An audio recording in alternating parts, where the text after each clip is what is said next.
You're listening to the Time to Level Up podcast. I'm your host, business life coach Andrea Liebross. I help women in business commit to their own growth personally and professionally.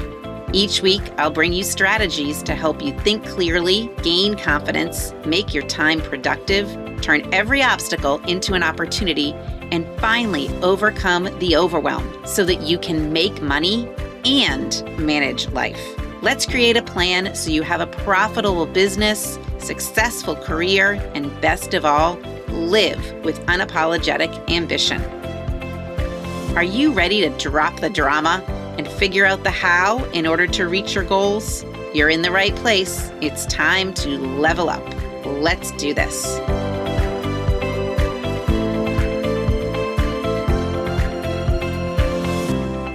Hello, my friends, and welcome back to the Time to Level Up podcast. I am excited to be here with you today in the middle of November at a time when we are approaching the holiday season.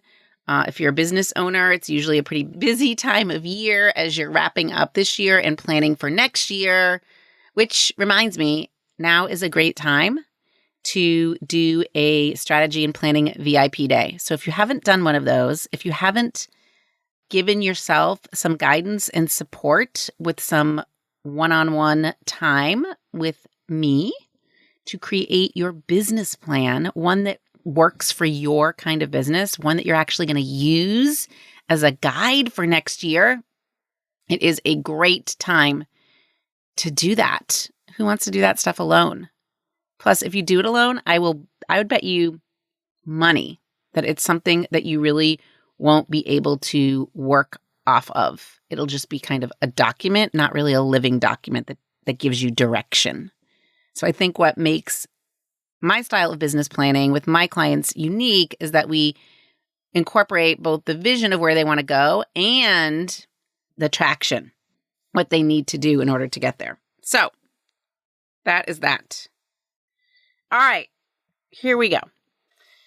Today, though, we are going to talk about something that I would guess everybody pretty much has experienced or will be experiencing in the next 6 to 8 weeks. And that is being with people that they may disagree with. Now, we may live with people that we often disagree with, right? Because disagreeing is part of our human experience. We may work with people that we disagree with.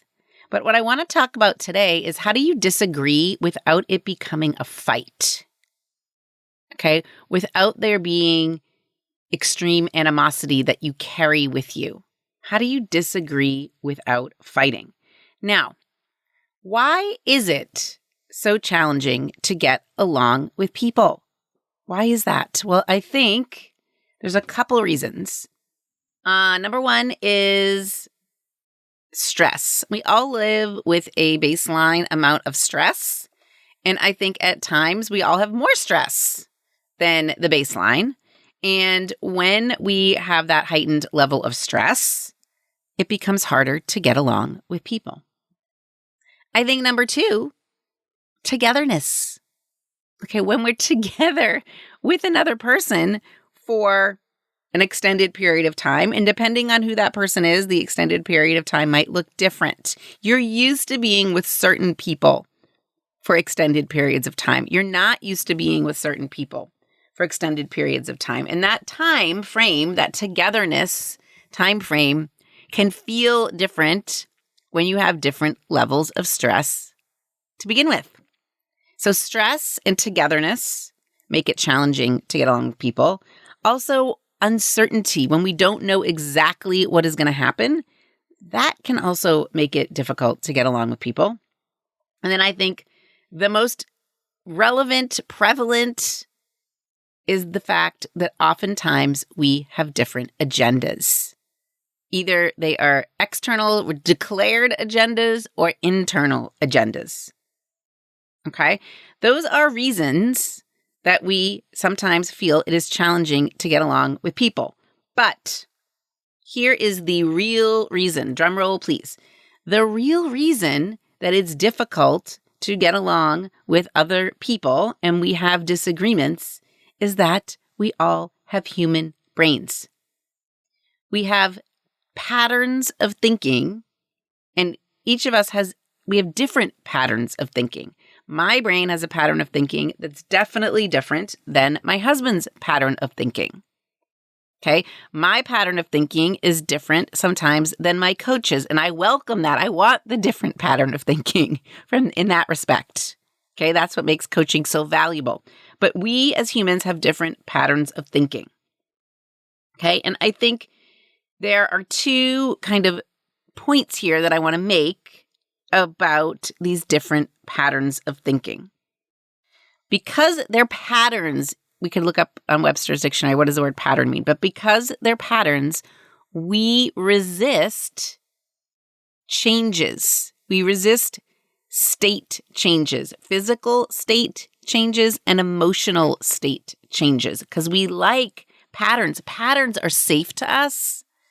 They are actually easy to work with, and they're efficient. Remember the motivational triad? We like things to be safe, easy, and efficient. We like patterns. They're safe, easy, and efficient. But when we create some sort of change in our physical or emotional state, we break the pattern. So think about this. When we are in a group of people and we're all sitting down in an audience, okay, and the person announces over the loudspeaker, listen, I want everybody to get up and walk around and talk to someone they don't know. Okay? Your gut reaction, I'm going to guess, is, really? I was just getting comfortable in my seat. But that request is a request to change your state, to change your physical state. Okay? And it requires a lot of decisions. It requires you to decide, who are you going to go chat with? What are you going to say? And that takes mental energy. So these decisions require mental energy. When we change our physical state, right, it requires mental energy. Think about this too. When we're in a group and we all are standing up, and then they say, okay, it's time to take your seats. All right? Really? We've got to now sit down for an hour and listen to whoever? I was enjoying talking to Susie, right? Again, they're asking you to change from physically standing to sitting. That is a change in state. When I am on the couch reading or watching TV and I see my husband get up, I say, oh, wait, before you come back, will you bring me a glass of water? It's because I ask him, not because I'm not capable of getting a glass of water, but because it requires a physical state change, and my brain wants to resist it. It doesn't want to do it. Okay? When you think about emotional state changes, okay, when we're feeling overwhelmed, okay, when we're having a bad day, quote unquote, you want to stay in that place of having a bad day. You don't want to change states. It's a lot of work to get yourself out of overwhelm. It's safe sometimes in overwhelm.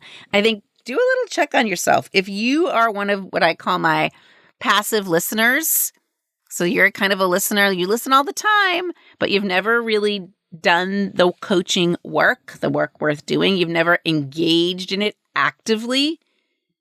Why? Because it's going to take energy and it's going to change your emotional state. And our brain wants to stay in the place where it's happy. Okay? You don't want state changes. When you're happy and something happens that changes your emotional state, you get mad. I was having such a great day and you ruined it. Okay? We want to stay in the mental state we're in.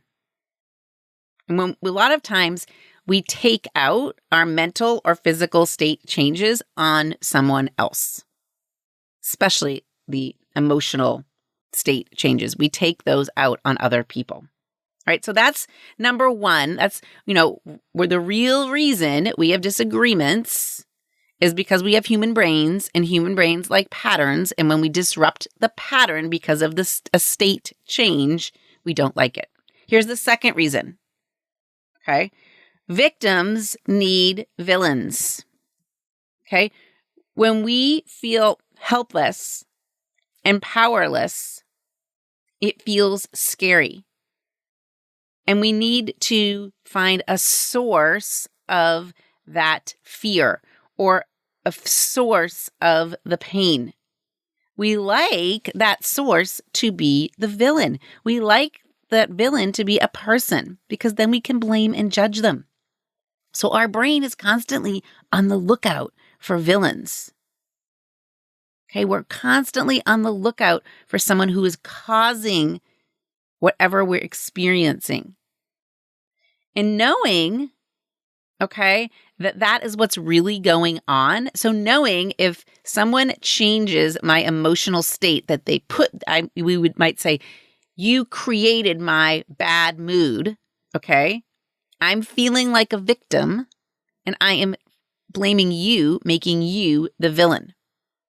But knowing that there are villains out there actually helps me a lot of times have more compassion for them. Okay? Knowing that there are villains out there, it helps me have more compassion for them. That person who is experiencing the pain or feeling helpless is looking for the villain. Okay? So the villains, I want to know also cannot be circumstances. COVID is not a villain. An injury is not a villain. Rain is not a villain.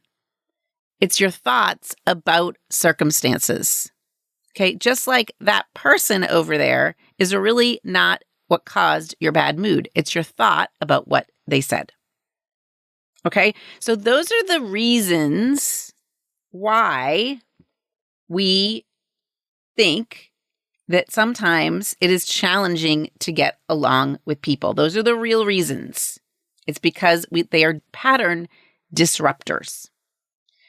So what do we do about this? I am going to give you 4 strategies today to help overcome disagreements without creating a fight. Okay, so as you're sitting down at Thanksgiving next week and you disagree with someone, or you just don't even like how the day is going, okay, sometimes it's not even about disagreement. It's just, this isn't turning out as I wanted it to, and you're looking to blame someone. I want you to think about how you could deploy one of these 4 strategies. So number 1 is stay in your own business. Okay. I've heard that there's 3 kinds of business, by the way. There's my business, there's your business, and there's God's business. Okay. So other people, like I just mentioned, cannot make you feel bad or good. It is your thoughts. All right. So here's an example. A lot of times I'll get on a Zoom call and someone might put in the comments, "Oh, you look so pretty in that pink sweater." Now, I am flattered by that. I love that. But I could be offended if I were super feminist and I might write back, "Why are you so focused on looks?" Okay. So that same comment, like "you look super pretty in the pink sweater," I could interpret as amazing, great, or I could interpret or think about it as kind of an insult or being an offensive thing to me, right? Insults are not insults, though, until we make them insults. It is not the words that person says. We hurt ourselves with our own thoughts. So if I am feeling hurt or insulted, I often check in with myself. What did I think or create for myself? What did I think or create for myself? I created this feeling or this thought that was an insult, which is now creating the feeling of not feeling so great. Okay, so number 1, part one of stay in your own business is that other people cannot make you feel good or bad. It's your thoughts. Part 2, what other people think of me is none of my business. Okay, so when someone says, "You're not listening to me," you're not listening to me, and I feel offended by that, of course I'm listening to you. That's just my thoughts. I should not be feeling offended. I'm just having a thought about what they're saying. They're saying you're not listening to me, and I'm having a thought about it. So what's a way to approach that? Stay out of what other people think of you. Okay. And in that case, you might want to say, tell me more. I'm so sorry you're feeling that way. I can choose compassion, but I don't have to choose to change the way I'm doing anything. I don't have to choose to change anything. I can just choose compassion, like, oh, tell me more. I am sorry you're feeling that way. Okay, so what other people think of me is none of my business. And when you choose compassion, the third part of this, I want you to choose compassion instead of self-righteous. Okay, so I don't have to defend myself and say, of course I was listening to you. This is just how I do it. Okay, my way is better than your way. My way is better or more true. I don't have to go there because it isn't necessarily the case.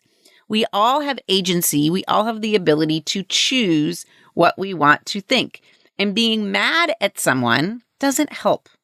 It does not get them to change. So if I said to my husband, you're not listening to me, and I get mad at him, that's really not going to make him change. So I want you to shift to compassion and curiosity versus self-righteous. Okay? Compassion and curiosity, tell me more, or I'm sorry you're feeling that way. Compassion and curiosity, they are way more powerful. So stay in your own business. It's none of your business what someone else thinks about you. Only offer to help someone after you clean up your own emotions. Okay, so here's what I mean by that. All right, so when our child, for example, or our coworker is disappointed or disgruntled, if I'm disappointed that they're disappointed, or if I'm disgruntled that they're disgruntled, I am not in a position to help them. When we're worried that someone else is worried, then we cannot help them from our highest level. Okay, so we really need to clean up our own emotions. This is staying in my business. Clean up our own emotions. We need to get to the emotions or feelings that we want to feel before we can help someone else. So going back to your child or your coworker, maybe your child or your coworker needs at this point to be disappointed or wants to be disappointed. What if it's actually good that they're disappointed? Because they're going to get better at problem solving. They're going to get better at figuring out how to navigate in this world. It is not my job to get them out of disappointment. And I can't even help them unless I clean up my own emotions. I can't be compassionate or curious until I clean up my own emotions. Okay, so only offer help after you've cleaned up your own emotions. All right, here's the next piece. Number 2, the second way, the second strategy that you can use when you're having a disagreement that you don't want to turn into a fight is overriding mirroring neurons when necessary. Here's what I mean by this. Usually, upset makes more upset. Happy makes more happy. If he is stressed, then I get stressed. Right? We like to jump in the pool with the person or jump on the ship with them. I call it jumping in the pool. Right? Think about a friend when they're lamenting over something that happened. We like to lament with them. We like to jump in the pool. Okay? And we actually kind of take on their mood. We take on their stress. But I want you to think about this. What if you don't have to solve or take on any stress? What if you don't have to be angry about someone being angry? What if you get to choose what you want to be even when that other person is experiencing their own emotion? We don't have to mirror their emotion. That's what we like to do because it actually feels safe to kind of jump in the pool with them. It's tricky staying on the edge because you feel like you might get pushed in. But we really do get to choose what we want to feel. And how you need to do this, you need to slow down. Okay? Slow down your reaction to really help you choose how to respond intentionally. Literally, I think you need to take a pause and override those mirroring neurons. I think Brené Brown calls them mirroring neurons. Okay? Override the mirroring neurons when necessary. What if I don't have to solve or take on any of their stress? What if I don't have to be angry about them being angry? What if my family member, and this happens with kids a lot, what if they're miserable on the trip to see grandma? I don't have to be miserable too. What if someone is thrilled that we're having salmon instead of turkey on Thanksgiving, and I'm disappointed that we're having salmon instead of turkey? I don't have to take on their thrilled. I don't have to be happy about it, right? But that requires me to literally pause and override the mirroring neurons. Okay, so that was number 2, way to create or manage a disagreement without fighting. Here's the third and final reason. I think I said 4, but I think I really have 3. The third, process your primary emotions. You might have heard me talk about in past episodes, clean pain versus dirty pain. There are emotions that are clean, disappointment and worry. They are clean and healthy. But when we resist them, those emotions intensify and they turn into anger, which is a secondary emotion, or anxiety, which is a secondary emotion. It's okay if you have an angry person on your hands.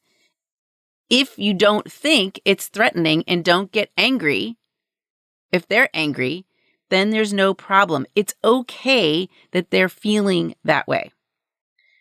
But I first have to process my primary emotions in order to show up with compassion and curiosity. Okay? There's no comparative suffering here. A lot of people have it worse than me. Okay?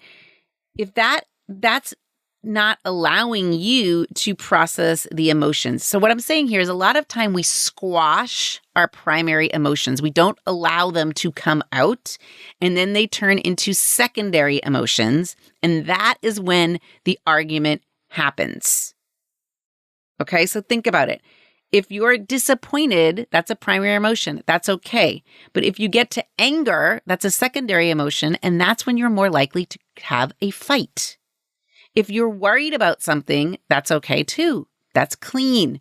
But if it turns into true anxiety, then you're more likely to have a strong disagreement. You've got to process those primary emotions, keep them at bay so they don't turn into secondary emotions and they don't become more fight prone. Okay? Now, a lot of times people don't process the primary emotions. They start to do what I call comparative suffering. And if you do comparative suffering, like I shouldn't be feeling this way, or I know this shouldn't be a big deal, it actually makes that emotion fester and it turns into a secondary emotion. And then you're not allowing that clean pain and it turns to dirty pain. And dirty pain breeds arguments.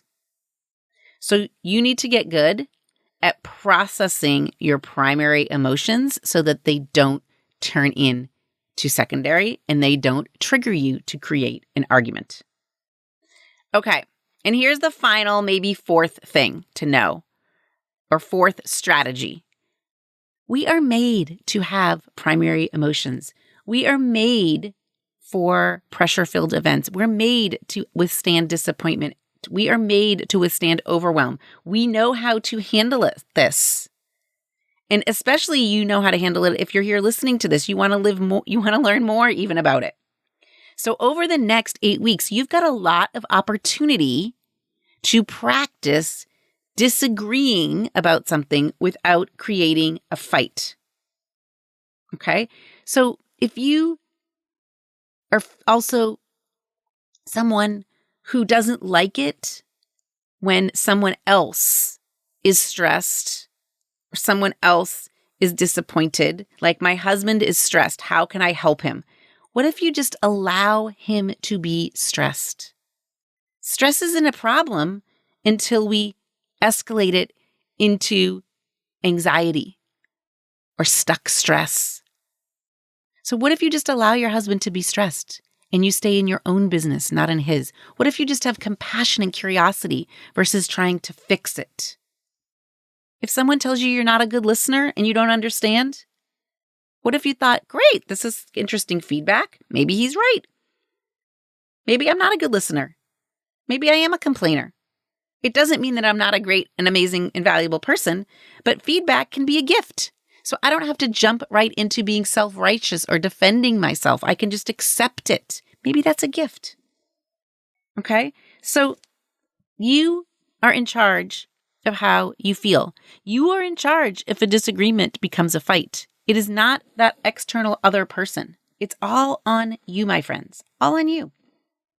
So I encourage you over the next month and a half to take the opportunities to practice disagreeing without fighting, to rely on the fact that you know that humans like patterns, okay, that we resist state changes in our physical state, like standing versus sitting, changes in our emotional state, okay, the having a bad day or I'm having a great day and you ruined it or you caused it. We don't like that. We also know that victims need villains. So if we're feeling like a victim, we're looking for the villain. If we think someone else is feeling like a victim, they're looking for a villain too, and they might make it us. Okay, so we know that that's why this is happening. And then I want you to deploy some of your strategies to just stay in a disagreement versus a fight. Stay in your own business. Okay, other people can't make you feel good or bad.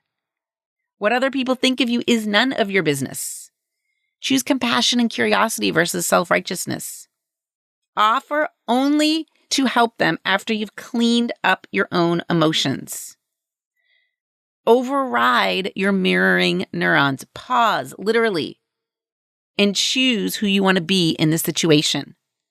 And if you're the one that is feeling like you're about to create the fight, pause and process your primary emotions before they become secondary when they're more fight prone. Okay, my friends, that is what I have for you today.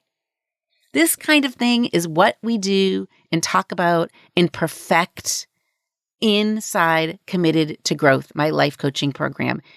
If you are listening to this and you're like, man, this is good stuff, then you really should consider moving from just being a passive listener to an active learner and coming to join us.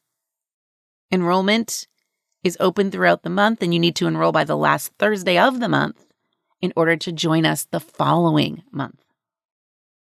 Okay, so if you're listening to this in real time, you need to enroll by Thursday, November, Thanksgiving. You need to enroll by Thanksgiving weekend, my friends, if you want to join us in December. And December is a time when we need the most life coaching, perhaps, because it is full of stress and overwhelm, but also excitement for what's about to come. All right. It's a great time, my friends, to level up. You have so much opportunity. Take it. Run with it. I'd love to help you. If you don't have a coach, I would be honored to be your coach. Have a great week. See you next time. Thanks for listening to the Time to Level Up podcast with me, your host, Andrea Liebross. If you know someone who could benefit from listening to this episode, I encourage you to take a screenshot and share it with them. Okay, now what about you? You've listened to the podcast, and if you now know that you're ready to upgrade your life, upgrade your business, upgrade you, then stop being only a listener and start being a liver, living that upgraded life. head over to my website and schedule a call. Right there on that call, we'll start changing the way you think and act so that you can have the freedom to achieve the impossible in life and business and have the resources to do it. You deserve an upgrade. Let's do it.